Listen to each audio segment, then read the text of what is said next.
Você trabalha com consultório e tem problema com pacientes que perguntam o preço logo de cara ou querem saber de convênio? Se liga nesse vídeo que eu vou te ajudar.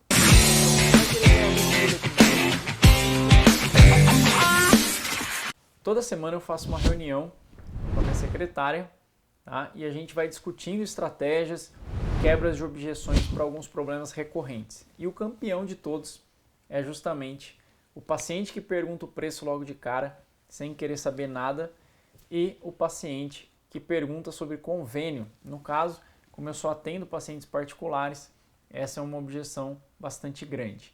O que a gente tem que fazer?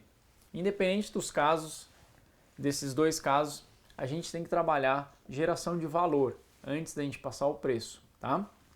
Vou dar alguns detalhes para vocês aqui, como que a gente pode trabalhar nesses dois aspectos. Bom, a gente estava discutindo aqui a importância de quando o paciente passar o preço, pedir o preço, a gente simplesmente desviar a conversa, tá? Você pode utilizar isso, que é o que a gente utiliza aqui. Simplesmente desvia a conversa e joga a atenção no paciente. Quando ele pergunta algo de preço, muitas vezes ele não sabe nem por onde começar perguntando. Então você tem que estar no comando das perguntas. Primeira coisa que você vai perguntar é o que ele tem e como você pode ajudar. Tá? Com isso ele vai desenrolar um pouco sobre o problema dele. A partir do momento que ele desenrolou sobre o problema dele, você vai perguntar quanto tempo ele tem aquilo, o que ele já fez de tratamento, tá? Dando uma atenção e mostrando a todo momento que essas perguntas são importantes para você ser mais resolutivo no caso dele e ver se realmente é algo que você, profissional, pode resolver. Com isso, a gente já começa a gerar um valor diferente, escutar esse paciente. Dentro do contexto, eu vou dar um exemplo aqui, se o seu paciente procurou por uma dor na coluna, e aí você fez toda uma pergunta e etc., a sua secretária, ou se você estiver no papel de secretária, você vai entrar com a questão da autoridade. Então, o Dr. Leandro, ele é especialista nesses casos, nós já atendemos muitos pacientes com esse problema, ele é muito resolutivo nesse tipo de problema, na maioria das vezes o tratamento é rápido, é efetivo, tá?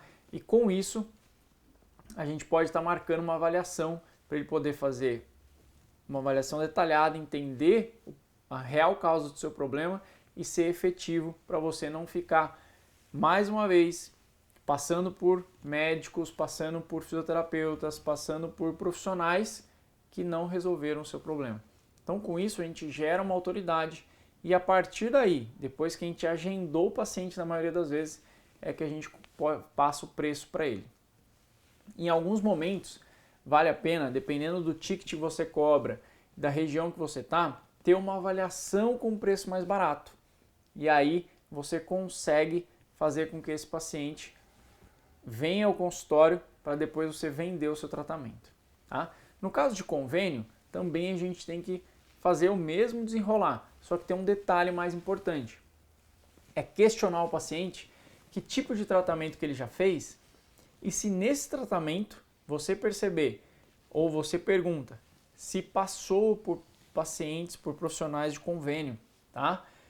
Não é que os profissionais são melhores ou piores, mas muitas vezes é o tempo de atenção, é o tipo de abordagem que pode ser feito quando se tem um paciente com atendimento particular, tá? E aí mostrar essa diferença para esse paciente e fazer com que ele entenda que talvez esse problema esteja se arrastando por muito tempo, justamente porque ele não procurou o profissional certo. E você é o profissional certo para resolver o problema dele. Além disso, tem muitos pacientes que procuram convênio, mas têm condição de pagar um tratamento particular. Mas é lógico, se a gente consegue resolver o problema sem pagar, é muito melhor. Porém, é importante a gente deixar claro e deixar nas entrelinhas o quanto essa pessoa está perdendo por estar com o problema. Tá? Vou dar um exemplo aqui para você. Tive uma paciente que ela achou caro a consulta. Ela não queria passar na consulta. E ela estava sofrendo com crises de enxaquecas frequentes. Tá? E o que aconteceu? Durante a pergunta, o questionamento, a gente entendeu que ela era vendedora. Não lembro como a secretária chegou nisso. E eu sei que em crise de enxaqueca, muitas vezes a pessoa não pode trabalhar. Então eu fui lá, mandei um áudio para ela e perguntei o seguinte: quantos dias sem trabalhar e sem receber você está ficando todo esse tempo que você tem enxaqueca? E na hora ela marcou a consulta. Porque ela fez conta e viu que quando ela não vendia, ela não ganhava. E o preço da consulta ia ficar barato se ela conseguisse trabalhar melhor. Então são esses tipos de situações que a gente tem que deixar claro para o cliente para que caia a ficha dele e sua conversão aumente bastante. Então, se você gostou dessas dicas, dá um like aqui, manda seu comentário e se inscreve no canal que vai ter muito mais sobre isso para você crescer no seu consultório. Até a próxima!